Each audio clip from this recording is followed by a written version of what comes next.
Now we're going to go into SINAWALI coordination drill number 1 and some of its applications. First we'll start with the drill itself. Grab your 2 sticks about 1 fist length from the bottom or 4 inches from the bottom. We'll both be in a shoulder width stance. We're going to tuck one of our sticks underneath our arm, and we're going to strike high as if we were doing an angle number 1. And then we're going to strike down as if we're doing an angle number 8. As we strike down the angle number 8, we're going to draw the stick out from underneath our arm. Now, the stick that's striking down now is going to go back underneath our arm as we strike again with an angle number 1. As we strike down with an angle number 8, we bring the stick out. So it is a forehand high and a backhand low. Forehand high, backhand low. Now watch our feet now. We're going to be pivoting as we do this. This is a basic footwork. Pivot, forehand high, backhand low. Pivot, forehand high, backhand low. Pivot, forehand high, backhand low. Pivot, forehand high, backhand low, and we'll continue the drill.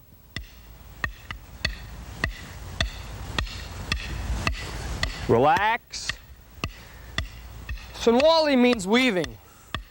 And you can do this with baseball bats, swords, tire irons, umbrellas, rolled up newspaper, whatever you like. Doesn't have to be just sticks. Good. Now, that's if one hand is one stick is underneath the arm and one is out. Now we'll do the same drill with both the sticks on our shoulders. Forehand high, backhand low. Forehand high, backhand low. As we pivot, forehand high, backhand low.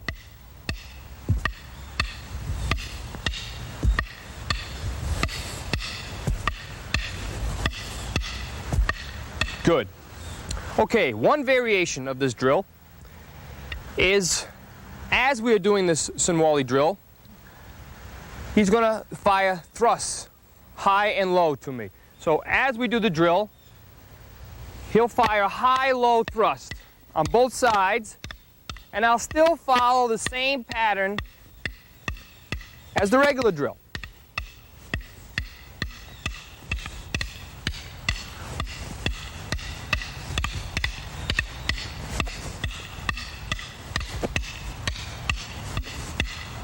And one more. Good. That is one variation that you can practice. Another variation. As we're striking, I can go into practicing with one hand only.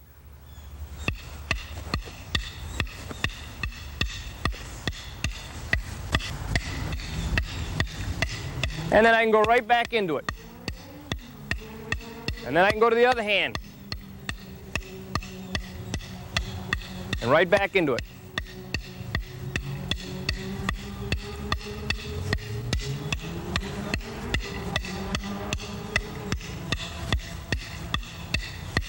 Okay? There's a couple of different variations that you can practice. Now, we don't have any sticks. We drop our weapons off to the side. You can also do some forearm conditioning following the same SINAWALI coordination drill. What we're going to do is hit with our forearm the muscle itself as we strike into the muscle, and as we come down, we reverse and still continue striking on the muscle. This is a conditioning exercise that you can practice. Underneath our arm, we strike and then back down. Hit, strike down. Hit and strike down. This will condition your forearms. You can practice this because remember, you're going to use your forearms as weapons, as the sticks themselves. So you must condition them. This is just a basic drill.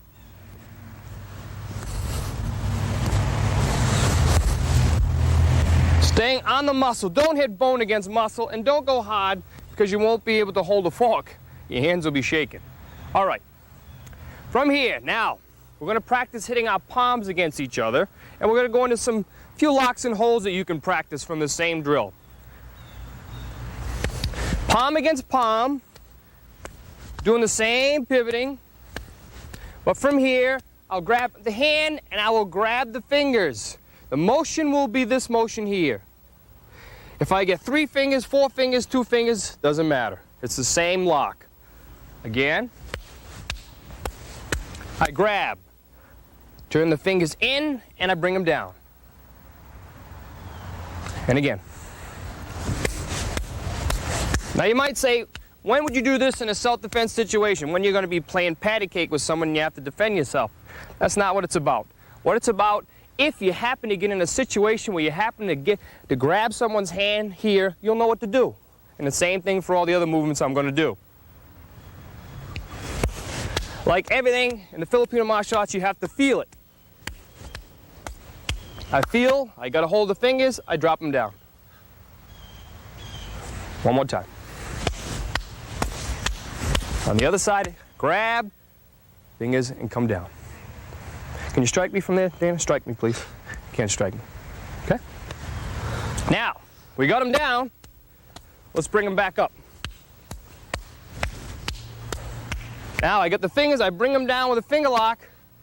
But now I want to bring them back up. As I bring them back up, always keep continuous tension, because anytime that there's a little slack, he's going to hit me. And right there, he can hit me in the groin. You want to hit me in the groin there?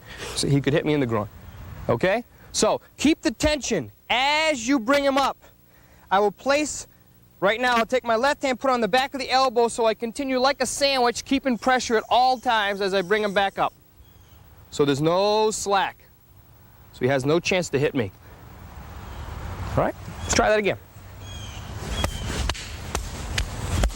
This is one of many different locks that you can practice. Here, comes down. I keep the tension as I place my hand on the back of the elbow, creating a sandwiching effect as I bring him back up. If I don't have that there, you could come out of this lock. I place my hand here and I keep the sandwich and the pressure going, so there's never any slack. Good. Okay, now we're on the bottom. We practice it from the top. Now let's practice this from the bottom. As I strike down, I'm in a fight and I get in this position, I can grab onto the fingers, place my middle finger right to where the radial nerve is here, where the corner of the elbow and the crook of the arm meets. And same motion on the fingers here, whether it be 2 fingers, 3 fingers, or 4 fingers, it doesn't matter. I happen to have 3 now. And I will push down here and create this motion at the same time. So he's down. Dana's making me look good. And again. All right, good. As we're here, I grab onto the fingers. My index finger comes here. Why? Because he can bring his elbow up and I'll lose him and I'll have to go into a different hole. All right, from here. Strike down, I got the fingers. Pressure here, and I'm talking here and down. And if I can follow up if I have to, depending on the situation. And again, can you hit me, Dana? Hit me, please. Can't hit me. Okay, I always have a little pressure on him. Okay. One more time, I'll take it on this side. As I strike down, I've got the fingers here. Okay? Doesn't matter how many fingers I get. Happen to get 2 this time. Finger here, push here, and talk here. As I lean into him using my body weight as well, lean into him. I don't need a lot of strength for this movement. And from there, if I wanted to take him down, let's say to lie him down flat out, just from here, I create pressure on the tricep tendon, and then I would flatten him out. Here. Okay, now we're going to do a quick review of the locks we practice out of the SINAWALI coordination drill number 1. As we're here, and we're practicing. I hit high, I grab the fingers, 4, 3, 2, 1, doesn't matter. Create this motion, and he's down. Now, if I want to bring him back up, I can keep continuous tension. My hand goes on the back of his elbow, and I will bring him right back up, keeping continuous tension, a sandwiching effect, so he cannot hit me. Okay, now, on the bottom. We're practicing. And I happen to get into this situation here where it's palm against palm. I grab 2, 3, 4 fingers, doesn't matter. I got 2 this time. My middle finger goes here, right in front of the elbow and the crook of the arm meets in the center where the radial nerve is, and then I'm down. Okay? All right. That's a review of the locks.